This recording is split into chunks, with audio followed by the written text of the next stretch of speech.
Well, another act of shocking gun violence, stunning not only the thousands who were there, but the nation. Conservative activist Charlie Kirk gunned down in the middle of an event at a Utah university. Kirk speaking to students outdoors under a tent when he was hit in the neck by a single bullet, what the governor called a political assassination. I want to warn you, the video you're about to see is no doubt disturbing for many viewers. Counting or not counting gang violence? Oh my God. Cell phones were recording, as always, this time capturing the shocking moments of the shooting about 20 minutes into Kirk's speech as he sat under a tent in a campus amphitheater, the tent covered with slogans like "The American Comeback" and "Prove Me Wrong." Oh my God. Go, run. Students were stunned. Then all of a sudden, just tons of blood gushing right out where his heart is. And then he fell over and slumped down, and everybody got down and was screaming. After I got done talking to him, I really couldn't exit because there's such a big crowd.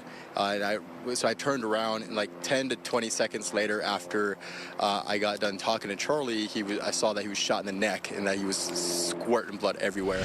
Law enforcement would say it was a single shot, likely from the roof of a building across the open ground. Among those in the crowd, former Utah Congressman Jason Chaffetz, who was interviewed right after it on Fox News. I'm guessing 2,000 plus people. Charlie came out kind of right at noon, local time, mountain time, throwing the hats, gearing up the crowd. They were having a little bit of a microphone problem.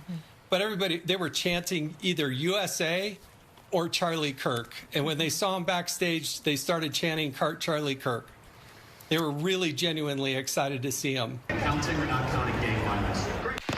As soon as that shot went out, he fell back into his left, and everybody hit the deck. Charlie Kirk made a point of speaking at colleges, welcoming diverse opinions while spreading his own conservative message. He knew he was controversial, perhaps even in danger. He had his own security team there. Police had at least 6 uniformed officers as well as others undercover.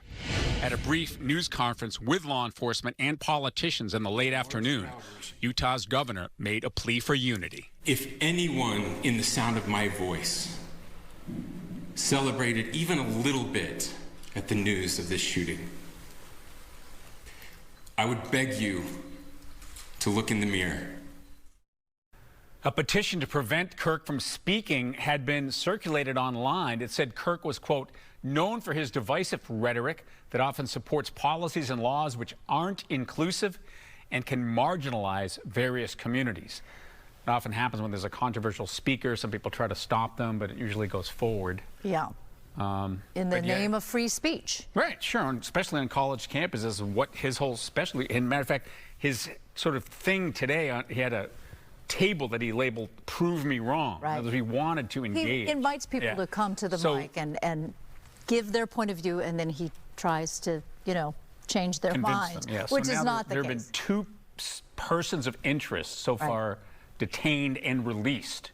And so far, this gunman is out there. It speaks to the confusion with this investigation. And people are already speculating that perhaps this gunman knew where to hide a gun, so you didn't exactly see somebody come in with a big duffel bag or something like that. Right. But I mean, it's a wide open campus. It wasn't like a screened event. Yes, indeed. But you might have, you might have drawn some attention if you're carrying something really large walking away. Yeah. But anyway, it speaks to the confusion with this investigation.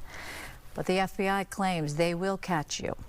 All right, well, people here in Southern California reacting to the deadly shooting. Fox 11's Matthew Seedorf, he's live at Loyola Marymount with more for us. Matthew?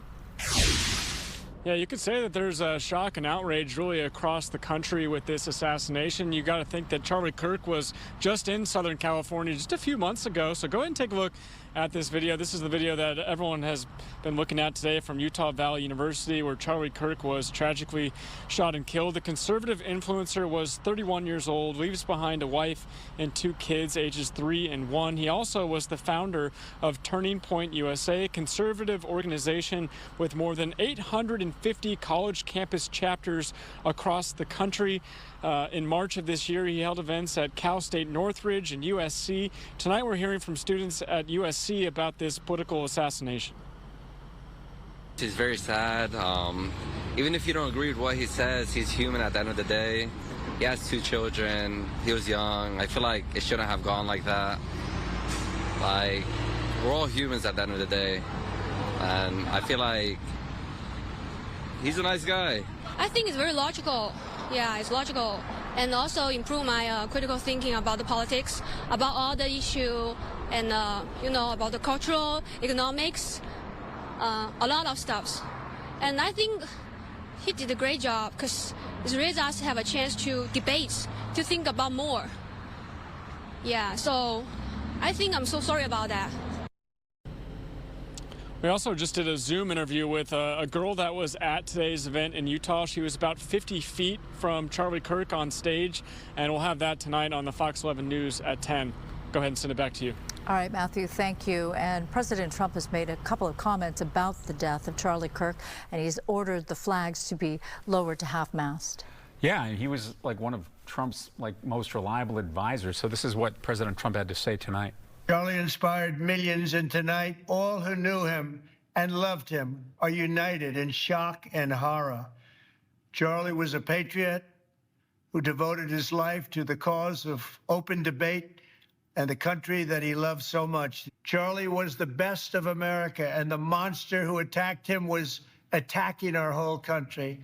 An assassin tried to silence him with a bullet, but he failed, because together we will ensure that his voice, his message, and his legacy will live on for countless generations to come. Today, because of this heinous act, Charlie's voice has become bigger and grander than ever before. And take a look now at the White House tonight. You see that the flag flying at half-staff in remembrance of Kirk. President Trump ordered flags to be displayed this way through Sunday evening. And as we mentioned, Kirk was a staunch Trump ally. The New York Times reported Kirk visited the White House more than 100 times during Trump's first term. Democratic elected leaders here at home are also speaking out. LA's Mayor Karen Bass posting on X, calling the attack disgusting, saying political violence is unacceptable and reprehensible. Governor Gavin Newsom, who interviewed Kirk on his inaugural podcast, also condemned the shooting, writing Charlie Kirk's murder is sick and reprehensible. Our thoughts are with his family, children, and loved ones. Yeah, a wife and a young boy and a girl. Israeli Prime Minister Benjamin Netanyahu also expressing his condolences. Charlie Kirk was murdered for speaking truth and defending freedom. We lost an incredible human being. His boundless pride in America and his valiant belief in free speech will leave a lasting impact. Well, in the wake of Kirk's murder, a planned event with conservative commentator Ben Shapiro at the Reagan Library in Simi Valley was canceled today. Video from the Citizen app captured the scene. Shapiro had been scheduled to discuss his new book, Lions and Scavengers. The library says the event will be rescheduled. More now on our breaking news coverage of the Charlie Kirk assassination. Stunning new details tonight in the assassination of the conservative activist. The 31-year-old ally of President Trump was shot and killed at a college event in Utah. A gunman firing from a rooftop. Now, the FBI is leading the investigation as leaders from both parties, including Trump and Governor Newsom, condemn the violence. The president releasing this message a short time ago. It's a long past time for all Americans and the media to confront the fact that violence and murder are the tragic consequence of demonizing those with whom you disagree day after day, year after year, in the most hateful and despicable way possible. For years, those on the radical left have compared wonderful Americans like Charlie to Nazis and the world's worst mass murderers and criminals. This kind of rhetoric is directly responsible for the terrorism that we're seeing in our country today, and it must stop right now. Charlie Kirk had built a reputation as a conservative firebrand and a grassroots powerhouse, one whose message has caught on with young voters. Even Governor Gavin Newsom took notice, inviting the Turning Point USA founder onto his podcast earlier this year. Kirk explained to Newsom why his message resonates with younger people. One of the things we saw in the last couple of years that the Democrats completely ignored, and your side was basically not acknowledging what was happening was the crisis that young people were experiencing. Right. That, I mean, it's the first time in America's history that a 30-year-old is going to have it worse off than their parents. Right. It's a breakdown of the social compact. That's right. They are the most alcohol addicted, most drug addicted, most suicidal, most depressed, most medicated generation in history. Right. And the message that was largely being fed to a lot of young people was lower your expectations. You're not going to have the same American dream that your parents would have. And we saw this as an opportunity, especially with young men.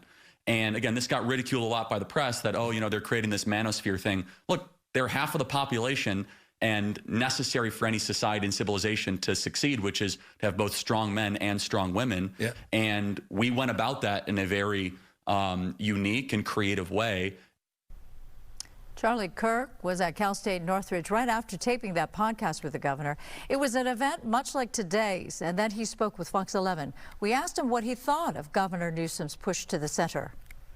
He at least has some self-awareness. He didn't say this to me, but I think he at least has some self-awareness that the rest of the country thinks so negatively about the California experiment. If you were to go into Pennsylvania and say that I'm a governor of California, you're dealing from like a 20-point disadvantage. People think of the state very negatively. I think that perception is reality. He does not.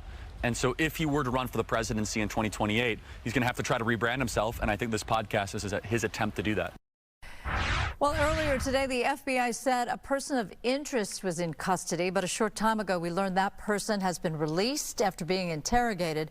Tonight, the shooter remains at large. Utah's governor called the attack on Kirk a political assassination carried out from a rooftop. And today, a life was taken.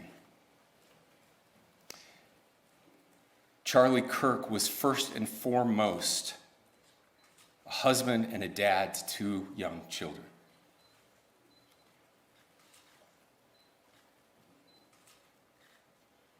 He was also very much politically involved, and that's why he was here on campus.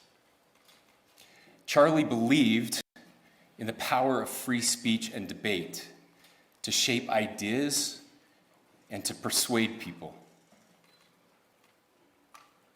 Historically, our university campuses in this nation and here in the state of Utah have been the place where truth and ideas are formulated and debated. And that's what he does. He comes on college campuses and he debates. That is foundational to the formation of our country, to our most basic constitutional rights. And when someone takes the life of a person because of their ideas or their ideals, then that very constitutional foundation is threatened. Now, we have a person of interest in custody. The investigation is ongoing. But I want to make it crystal clear right now, to whoever did this, we will find you. We will try you. And we will hold you accountable to the furthest extent of the law. And I just want to remind people that we still have the death penalty here in the state of Utah.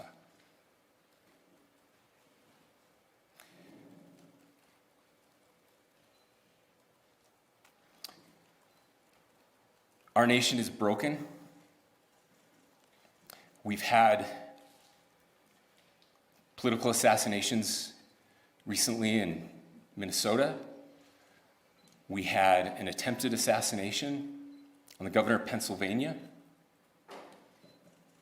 And we had an attempted assassination on a presidential candidate and former president of the United States, and now current president of the United States. Nothing I say can unite us as a country. Nothing I can say right now can fix what is broken. Nothing I can say can bring back Charlie Kirk. Our hearts are broken. We mourn with his wife, his children, his family, his friends. We mourn as a nation.